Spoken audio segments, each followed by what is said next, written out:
right, so in this video, let's talk all about FPV drones, why I think you might want one as a creator, and we'll talk exactly about the kit that I use to help get some cinematic FPV shots.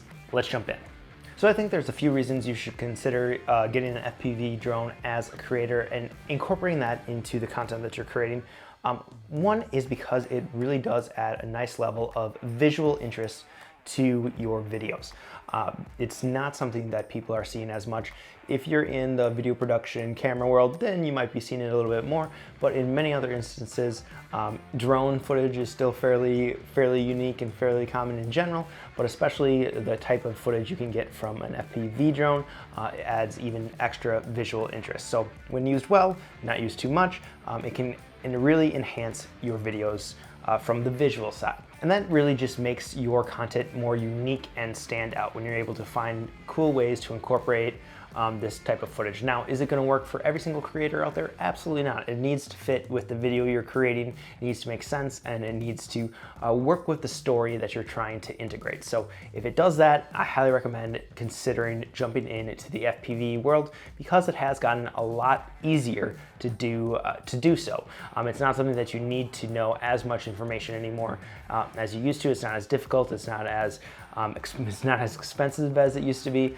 So there are a lot of different options out there to get you started creating these really cool visuals. And ultimately, I think when done tastefully, when done well, it can just add an extra little bit of polish to that content that you're creating, and just make it look nicer, make it look more high-end than it might otherwise have been, and really, again, just make you stand out because of that type of production value that you're bringing to the content that you're creating. Now, if you're interested in FPV, you might have seen a lot of the crazy one-shots and spins and all those type of footage.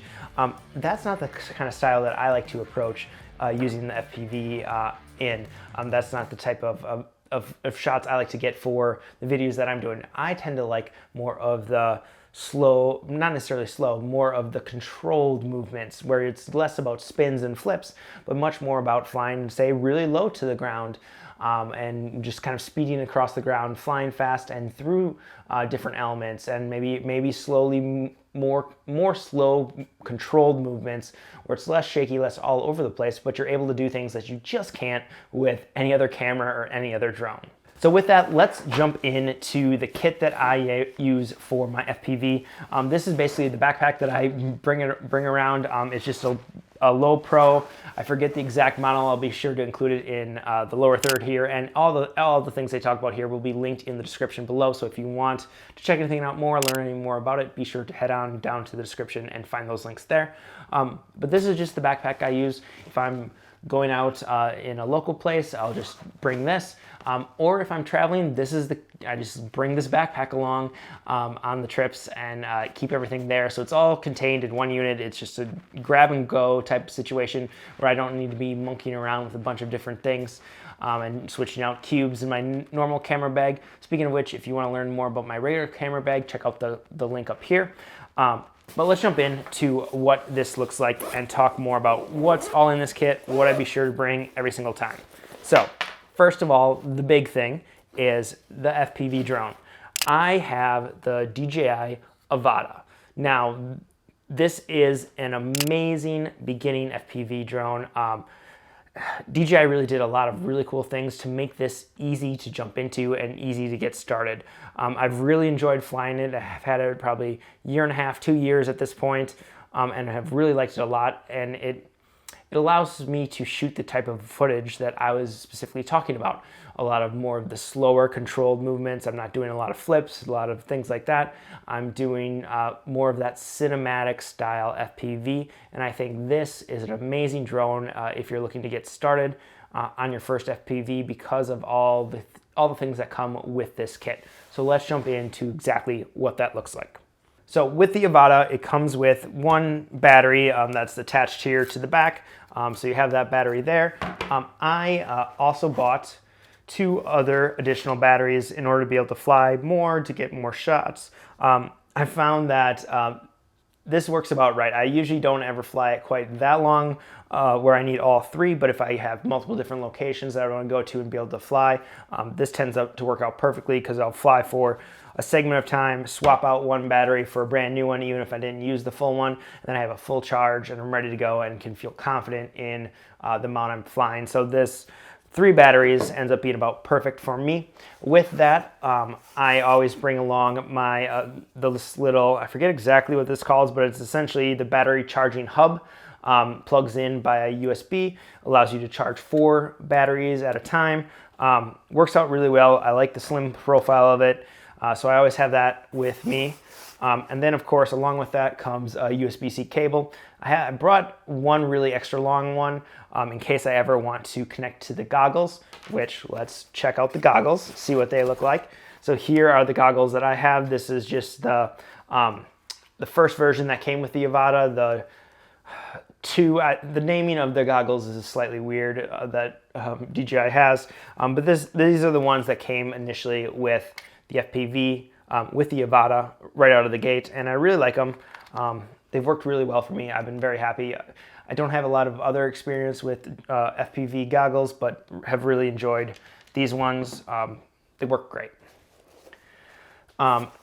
Let's talk about a couple of the other bits. So in the front pocket here, I will keep the battery for the goggles, the cable for the goggles, and then I have just a small USB-C charger, USB-C to USB-C charger.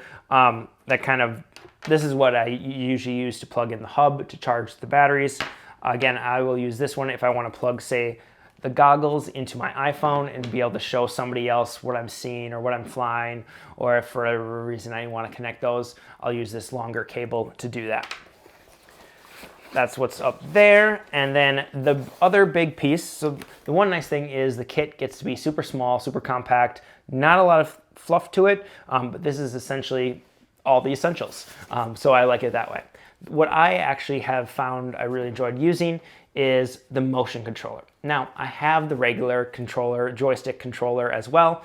I forget exactly, the normal drone controller. I have that as well for the Avada, but I haven't been using it as much just because this motion controller allows you to get the type of shots, again, that I'm looking for. And really, in order to be able to fly smoothly and well with the regular controller, you just need more practice. And I haven't been able to fly this even as much as I would like to right now, even with the motion controller. So I have definitely not put in the hours to get super smooth shots that I'm looking for with the regular controller. So I've really enjoyed using the motion controller. If you're just getting started, I'd recommend jumping in with this. If you're specifically looking for the type of shots, the more cinematic type of shots that I'm talking about, this is probably going to be what you want to bring along.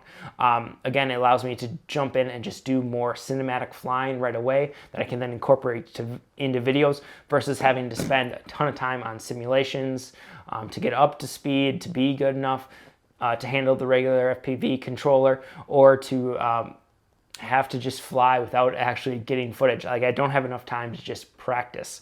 The other thing that I always make sure to bring along, and it's either in my regular camera bag or I will throw it in this bag as well, is SD cards. I have multiple 32 gig micro SD cards for the Avada.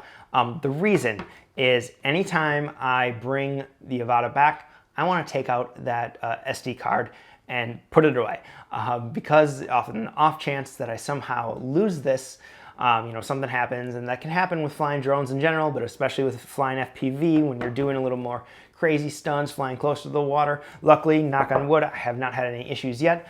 But when you're flying FPV, I feel like anytime you bring it back, grab that memory card out of there. I don't always swap it out of the headset, which I think that's fine. That's a bigger, I don't remember what size I have in here right now off the top of my head. But I have a little bigger one. I have a 64 gig, which is fine for this. But I have, again, at least 3, if not 4, micro SD cards that I like to bring along so that anytime I come back, I can swap those out and don't have to worry about losing the full day's worth of footage if, say, I'm flying the FPV multiple times in a day. If something would happen, I would just lose that specific run, or I could at least just pull that run from the goggles and don't have to worry about losing everything for the day when a crash happens, because they will happen. So I highly recommend getting your own FPV for your videos and starting to put that into practice. And if you want to learn more about my other travel gear, the rest of the gear that I bring when I travel, be sure to check out this video right here.